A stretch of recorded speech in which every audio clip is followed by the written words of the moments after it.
Des kilomètres et des kilomètres de pâte feuilletée, l'ingrédient indispensable pour confectionner la galette des rois. Dans cet atelier de pâtisserie, durant cette période, on en fabrique plus de 4000. Ce n'est pas compliqué de faire une galette des rois. Il y a quelques règles à respecter, dont notamment la réalisation de la pâte feuilletée. Donc au départ, on doit travailler avec un beurre très frais, ce qui nous permet d'avoir une galette qui se développe énormément à la cuisson. Une fois la pâte reposée, reste à la garnir généreusement de crème d'amande. Et là, qu'est-ce que vous mettez dedans en fait? La frangipane. Et la fève. Et après, on couvre.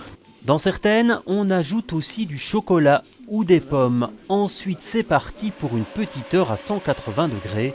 La galette doit être bien cuite. Comme on réalise la galette avec du bon beurre, la matière grasse doit presque complètement disparaître du produit. Le goût de gras doit absolument disparaître du produit. Et donc, on n'hésite pas sur la cuisson, quoi. On n'hésite certainement pas sur la cuisson. Sitôt sorties du four, les voilà prêtes à être dégustées. Je viens de choisir aujourd'hui la galette frangipane et chocolat, pépites de chocolat.